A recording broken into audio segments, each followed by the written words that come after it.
The next operation I want to talk to us about is dividing fractions. Now, again, you're going to see a lot of teachers, a lot of instructors approach this in different ways. The one that I like to talk about is KFC. We're going to keep the first fraction the same.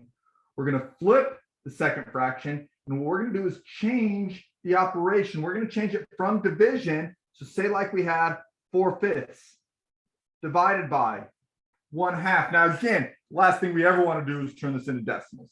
Decimals, because we're forcing the rounding, sometimes it may look easier and maybe we'll be able to use a calculator, but because fractions turn into decimals and decimals get into repeating, terminating, decimals can get a lot worse, a lot quicker.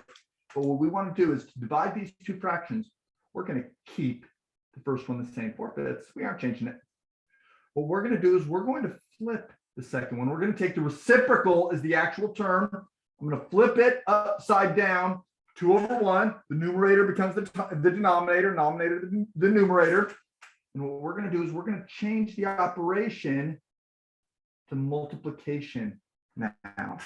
That is a rule for dividing fractions. But when we have multiplication now, remember multiplication is the easy one. Top times top, bottom times bottom. 4 times 2, 8. 5 times 1, 5. 8/5 would be 4/5 divided by 1/2. Now, again, this is our improper fraction. We could look at this as, well, maybe I do need to reduce this. 5 goes into 8 one time. Well, I'd have 3 left over. That's my remainder over 5. I could say 1 3/5. But again, you're going to see that I'm in the next few videos, the improper fraction is sometimes even the easier to deal with when the mixed number. Both are correct. Oftentimes your MyMathLab or whatever software you're using may want the mixed number.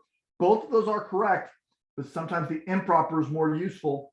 KFC is what you're going to see me doing with dividing fractions. You keep the first one the same. You flip the second one, the reciprocal. You change from division to multiplication. When you have multiplication, it's easy. Top times top, bottom times bottom.